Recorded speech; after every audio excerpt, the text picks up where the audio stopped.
Come to the modern age. The early resistance to the Europeans. The first European intruder was Portuguese. They were followed by Dutch, then by English, and thereafter by the French. The earliest resistance were offered only in the south. The Kunyali Marekar, who resisted the Portuguese, Veluthambi Dalavai, and in Tamil Nadu, Pulithevan, Yusuf Khan, and the Polygars, Marudu brothers, and Kattaboman Umaithurai. They were the first ones to resist the British. We don't call it a freedom struggle, but the courage and conviction with which they resisted, fought and martyred themselves for a cause against the foreigners. That happened only in the south, not in the north. You refer only to the Sepoy Mutiny as the first war of independence. Maybe that was of formidable proportions, but earlier efforts were made in the south. You never refer to Vellore Mutiny in your history. Vellore Mutiny is absent in history, as if these were insignificant incidents.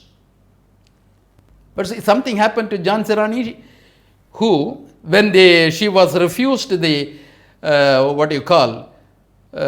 claims to the Gwalior, Jhansi, and she was refused to a pension and control over palace. She negotiated for a fair treatment with the British for long. Only when all the efforts failed, she supported the mutinying sepoys. I don't denigrate her. I don't underestimate her contribution, her heroism. That is a different thing. But we must also consider the fact that when nothing was left thereafter, she came out openly against the British. But in the Tamil region, the Polygars had everything at stake. They could have purchased peace. They could have, made compromises with the British.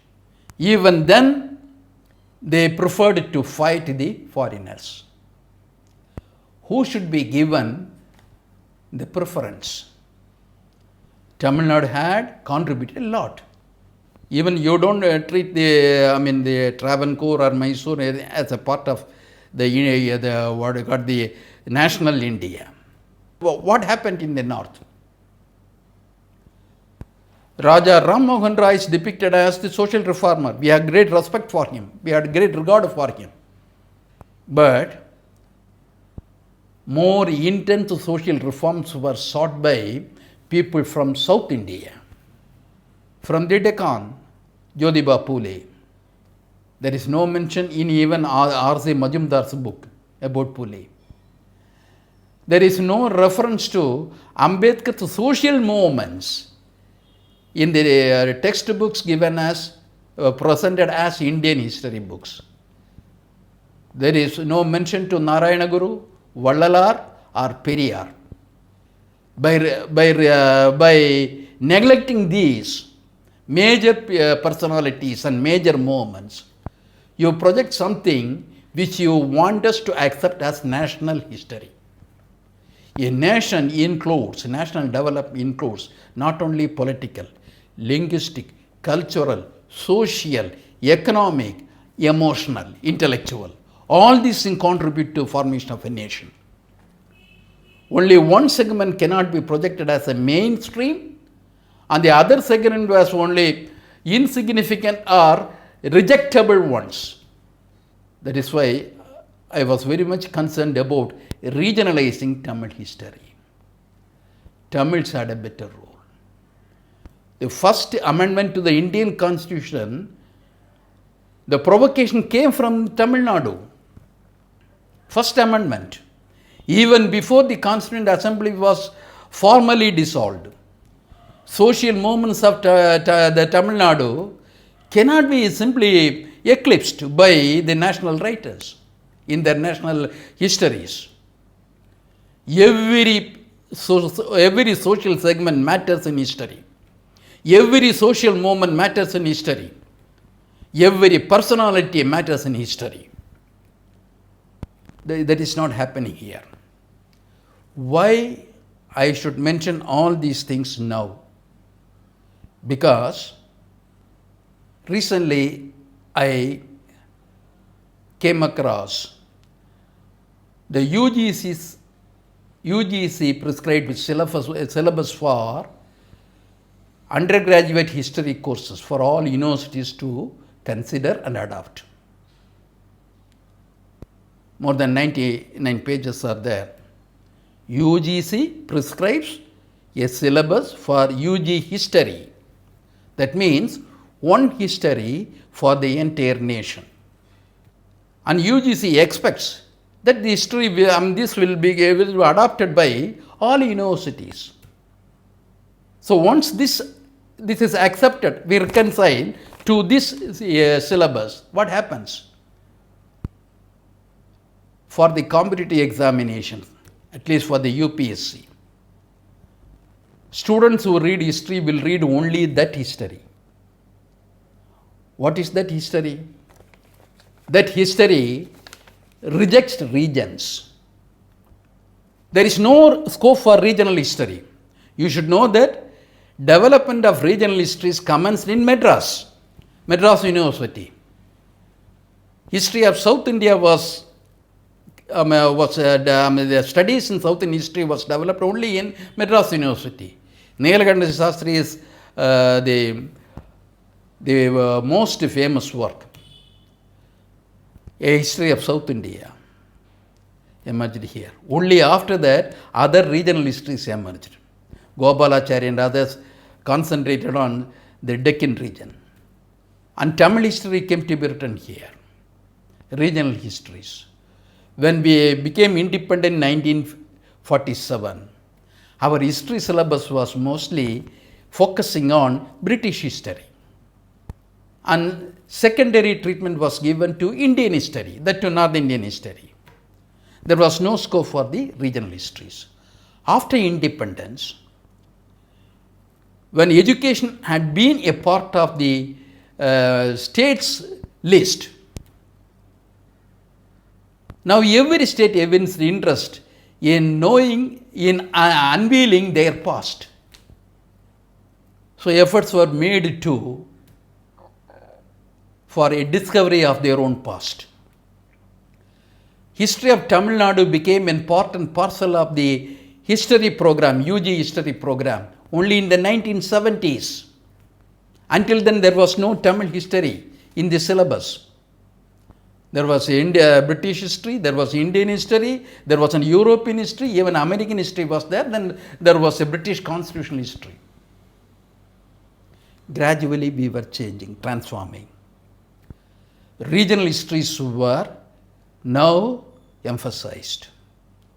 Without regional history, the national history became what you call a sectarian history.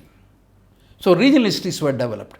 Now we have got compulsory paper on Tamil Nadu history. There is no British history as a compulsory paper now. Indian history and history of Tamil Nadu are compulsory papers for the UG students and even for the PG level. Such studies makes us to develop confidence in ourselves, in our past, and an ability to face the challenges of the present and to prepare ourselves for the future. Now this UGC syllabus, it has listed 14 papers. 14 papers as compulsory core subjects. Out of the 14 papers, 2 papers were for world history. Ancient world history, modern world history. 2 papers for Europe. Ancient Europe, modern Europe. 1 paper for Asia. The remaining 9 papers were in India. These 9 papers, none of the 9 papers have anything to do with regions. All Indian histories. Different chronological phases of Indian history.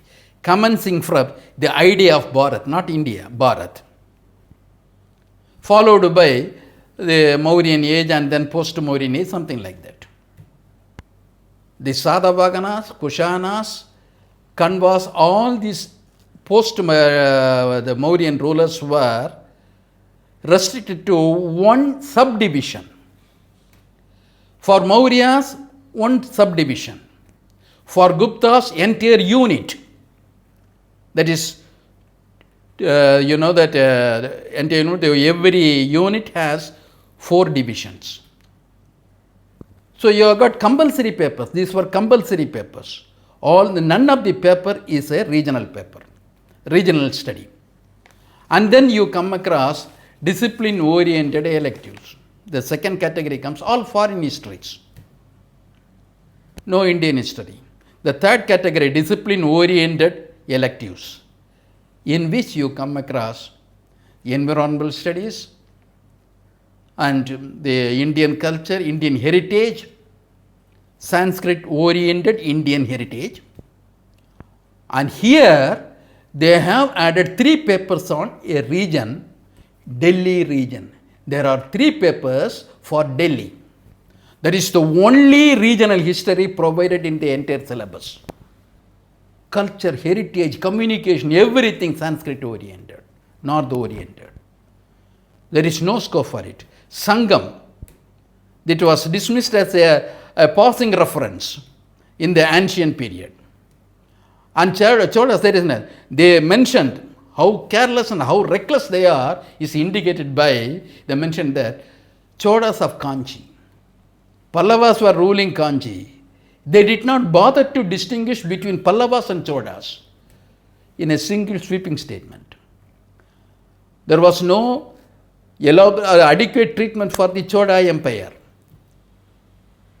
And there was no reference to South's contribution in the national movement.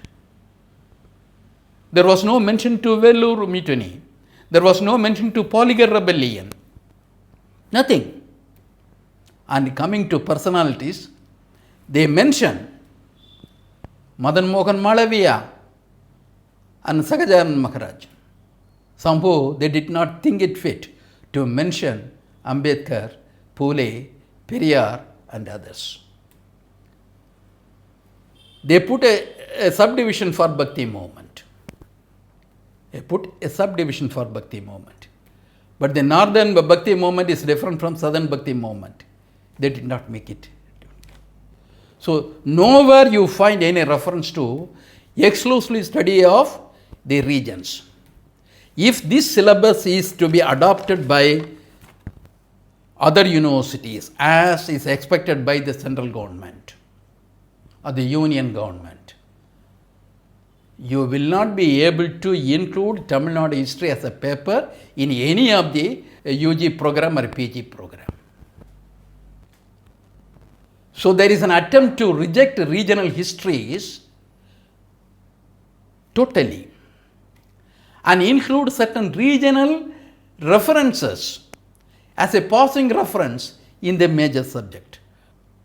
Out of the 20 units, 9 into 4, 36 units, only 2 units come under the regional references. Sweeping on, something, a passing reference to Cholas and everything. There is no systematic study in depth for the regional histories.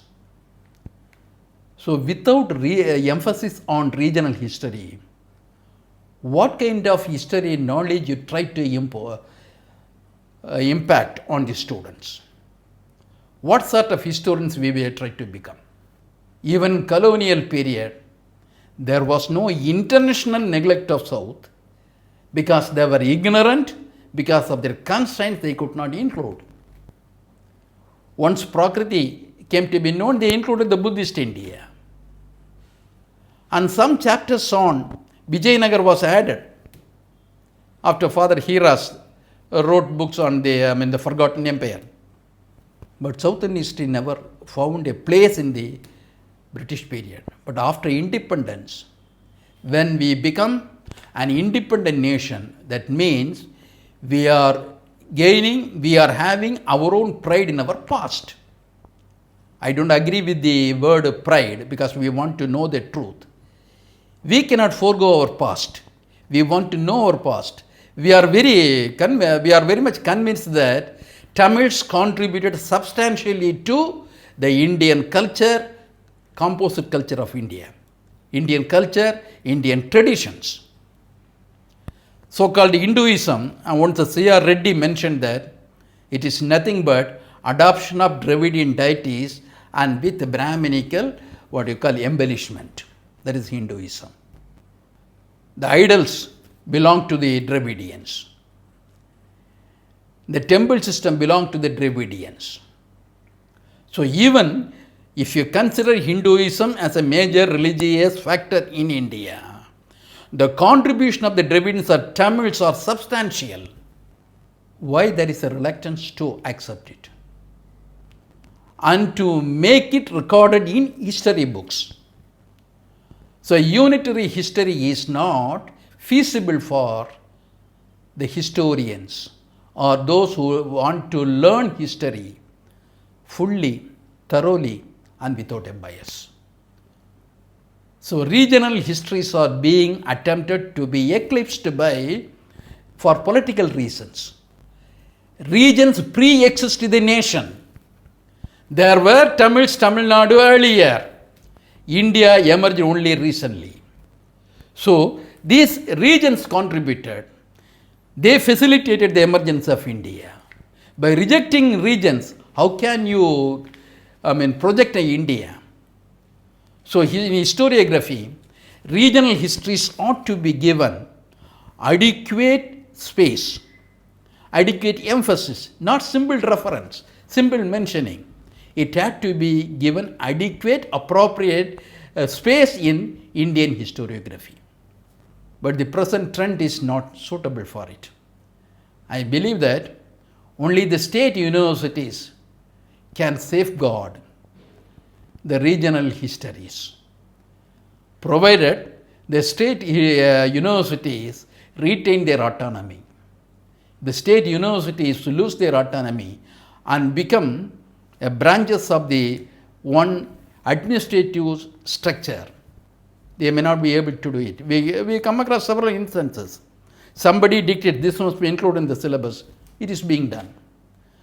History syllabus can be evolved only by the concerned history faculty, by the boards of studies, and to be approved by the academic council.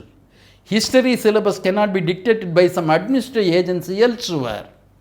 So if you want true history, history has to be left to the concern of the historians. Now you are all teachers concerned with history. I only appeal to you to ensure that our regional histories are not dwarfed by any political attempt to suit some transitory political need. You cannot alter the past. If you try to alter the past, that is a crime. It is a crime. You cannot alter the past to suit a transitory political interest. History is more than that. It will facilitate a formation of better society, better outlook, a better nation, a federal nation. உன் கடவுளை விட உன் சாஸ்திரத்தை விட உன் முன்னோரை விட உன் வெங்காயம் வழக்கமாத்தை விட உன் அறிவு பெருசு அதை சிந்தி